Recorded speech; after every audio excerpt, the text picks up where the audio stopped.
Sultani, tongo ya mawa, tongo ya makambo. Eloba Papa Lutumba.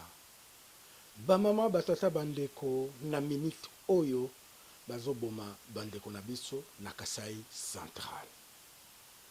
Likambo ya kokamwa awa na poto bato bazosala ba manifestation te. Likambo ya kokamwa awa na poto jour tozalaki na parlement esika wapi Papa Katumbi asalaki conférence na ye.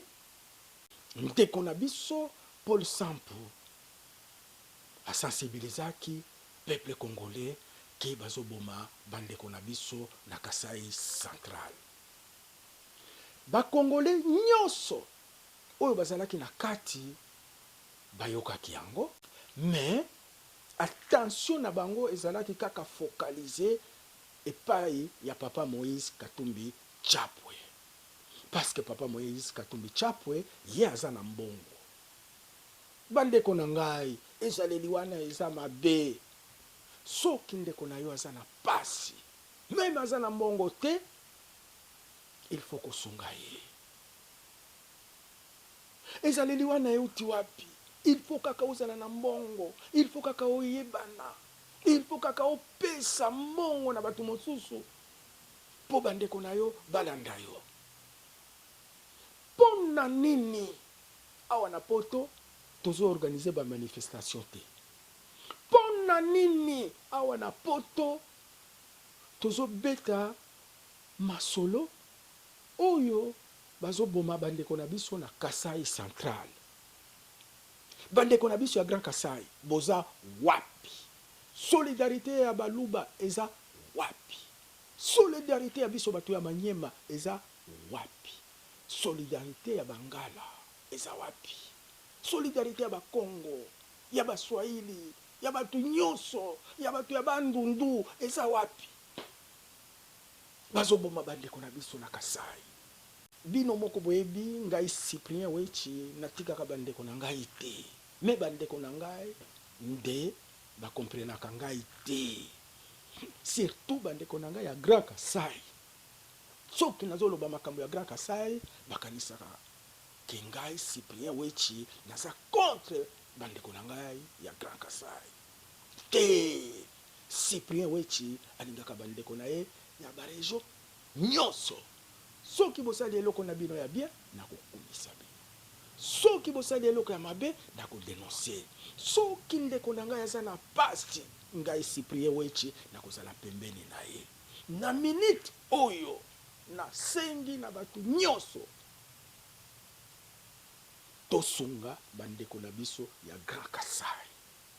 Totuna Papa Boshabe muti ya Grand Kasai na Papa Alexis Kande likambo nini ekomeleaki notre grand chef coutumier.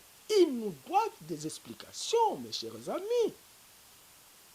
Ntenge ezalaka kaka ngai Cyprien Wechi nalobaka na image na système ya TikTok vidéo livre na système ya Kanya Bayonga wana il faut totuna Papa Boshab na Papa Alexis Kande soki ba pensi réponse te tokende na bango na système ya Kanya Bayonga, c'est-à-dire to beti bango commande na zete tokoki kondima te congolais aboma ndeko na ye congolais na kati ya Congo. Likambo wana ngai Cyprien Wechi nakondima yango te bandeko na ngai ya baregion nyonso totelema tozala derrière bandeko na biso ya Kasai Central. Il faut bapesa biso explication soki bango nde baza na tort tokoteya bango, soki gouvernement eza na tort tokoyebisa bango ezala mbala ya suka yo congolais koboma congolais na kati ya Congo. Bolanda. La RDC se croit aujourd'hui sur pratiquement l'usage excessif de la force, une force disproportionnée et même l'État pour soi-disant maintenir l'ordre ou rétablir l'ordre. Dernièrement, il y a 2 semaines, il y a un massacre.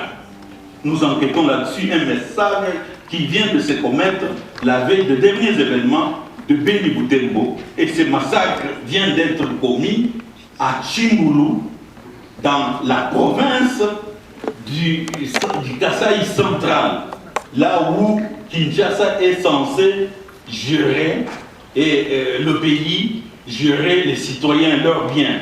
Ce massacre s'est commis à un chef coutumier, Kamwinan Sapou Pandi, médecin de son état, établi en Afrique du Sud avec un cabinet, mais qui a hérité du trône de son papa, Kamwinan Sapou Tumba, qui a été abattu, si vous voulez, qui est mort dans des circonstances douteuses, puisqu'il y avait 3 chefs coutumiers.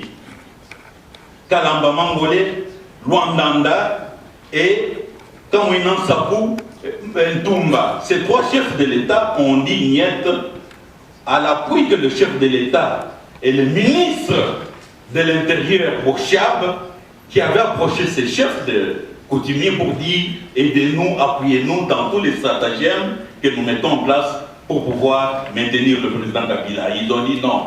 Mais ces 3 chefs sont morts successivement, empoisonnés. Mais l'enquête, rien du tout. Alors, quand Kamwinan Sapou Pandi, médecin de son état, hérite de ce trône, rentre à Kinshasa, on organise des expéditions punitives et militaires et policières.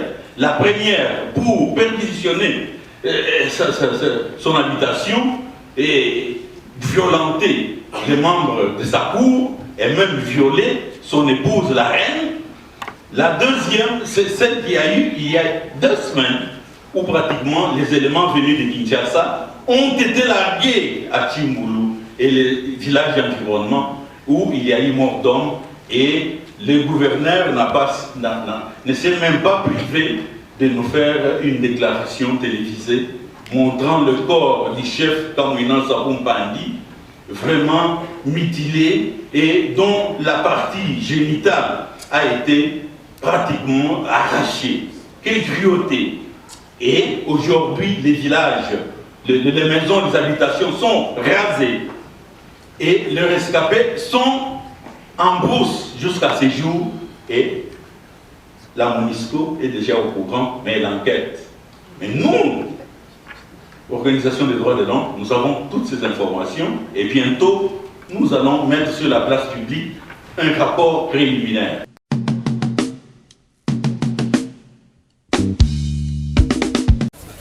Tokutani kaka na mutu ya ba droit de l'homme.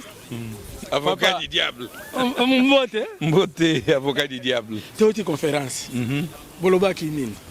Nalobi li makambo ya droit de l'homme na mboka na biso RDC oyoki na survolaki ba mboka mususu lokola moninga Ida Sower alobelaki ba mboka mususu na situation ya droit de l'homme ngana piclé na situation des droits de l'homme na grand pays comme eloko makasi lokola RDC. Toza na problème awa ya chef coutumier na landaki yo.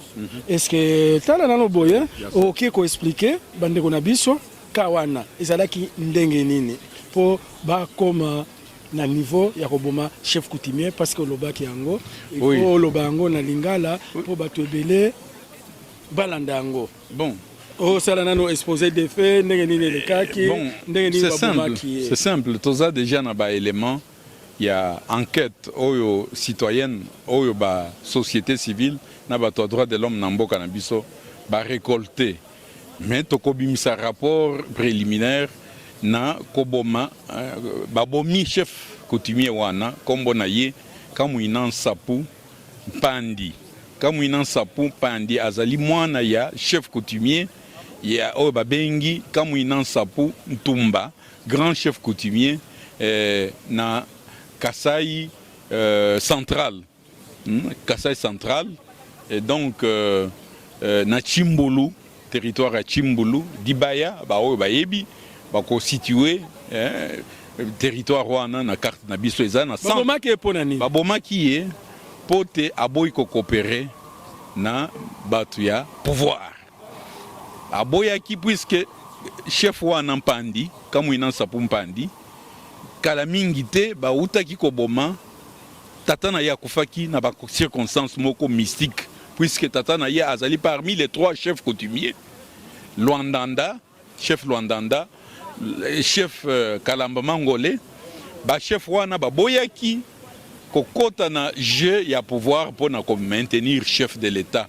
Hein? Après mandat na ye o ya problématique o ezali niet côté à constitution.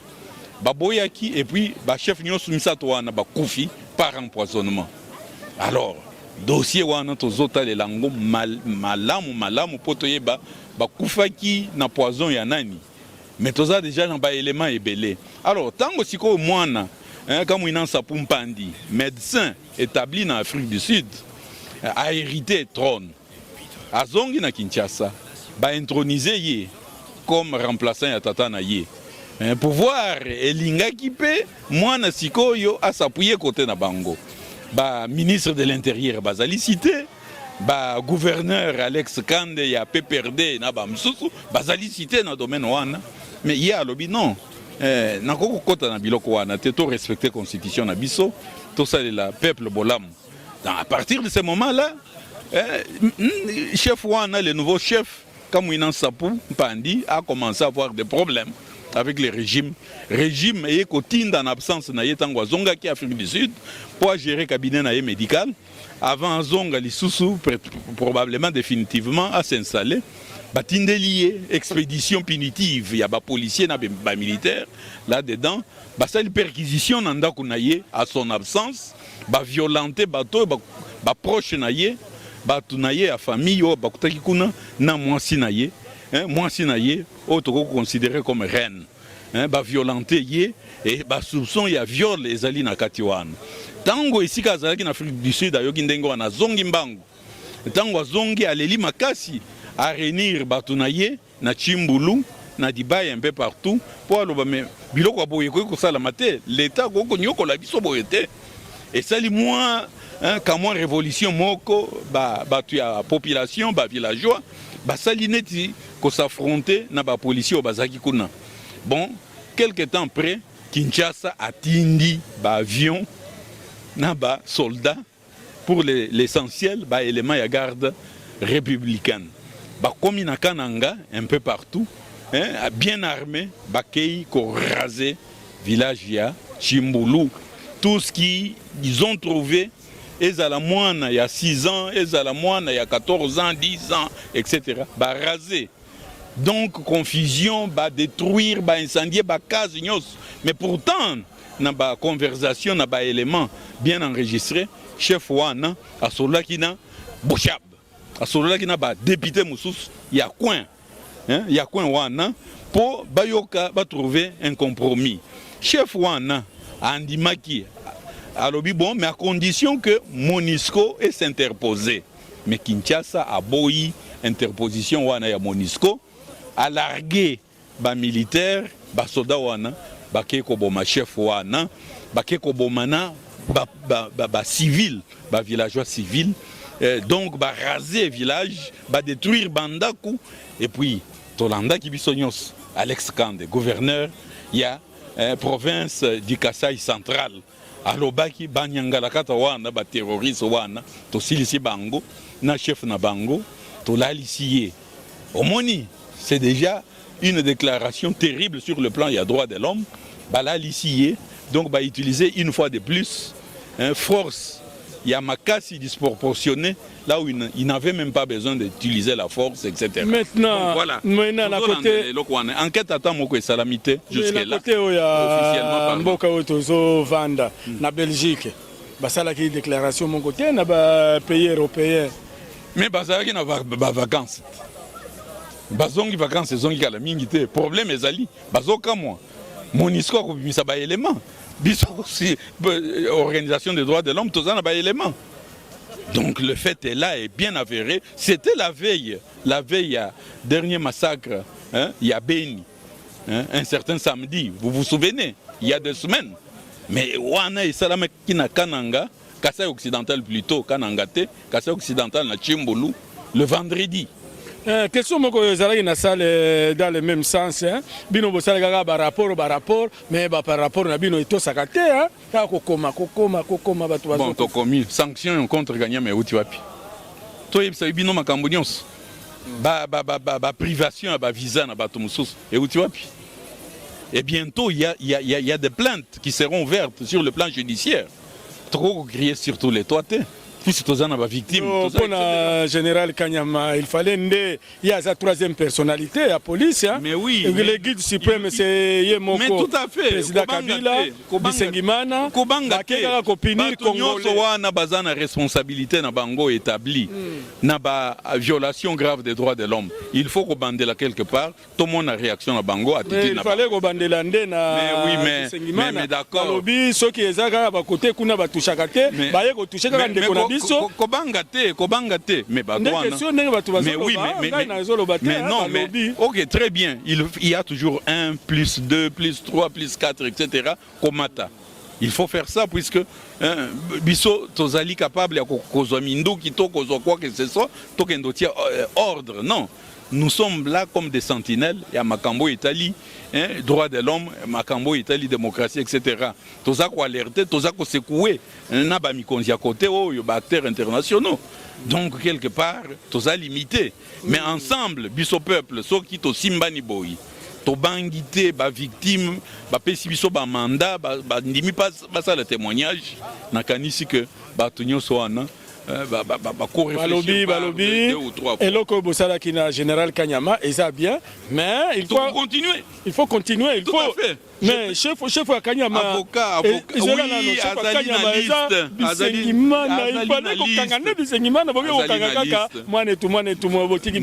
non, ce n'est pas ça. Bon, il faut pas toi na basulbataire non na baye ba que ba mi konzitango bazo fait ça ordre ya mabe. Et sengeli batosa sinon te tala lelo ba o ba bomaki chebeya na bazana bazotelengana toyebi esika bazali bakomi ko bomba etc. Mais le président Kabila yebi esika Christian Ngoi Kenga aza ko circuler na Lubumbashi na Jacques Mugabo okomona ye na ba cheval ya nini ya John Nombi na toyebi makambo na nyonso yebani bato wana ou bien okomona ba ko effacer bango pour éliminer bango pour tracer à la tête ou à défaut bako kangama. Je dis bien bako kangama.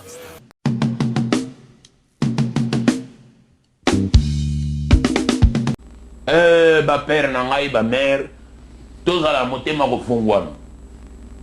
Bino moko boyebi to lela kamingi pona mboka na biso. Pona ko construire mboka na biso ezelo ko muke avec esprit. Pour ceux qui ont cotisé, par exemple, tu as 20 000 Congolais. Ceux qui ont cotisé, na 1000. Na 20 000, tu as 20 millions. 20 millions, pour ça, il y a les choses, il y a aide humanitaire. Il y a nini. Tout ça, on a besoin de monter.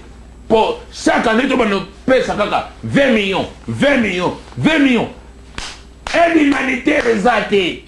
Bino kaka aide humanitaire lere bazo peso na loboko mobali bazo botola na loboko ya mwasi bapesi na loboko ya mwasi babotoli na loboko ya mobali soki bamoni bokomi clarité batie songi boweliki mokonzi bobomani bango bafandi bakoti ba réunion te lere bino bozo kufa soki botikali sur 10 botikali 3 ale bango ba ye réunion esili ba ye ko pekisa ono bo panda karmi lere botika de misatu wana na mboka mnene moye bo sala ezate bo ko mensuda po sala bango politique na bango to suki sango to meka ko malema na idéologie yo ya les amis de Witch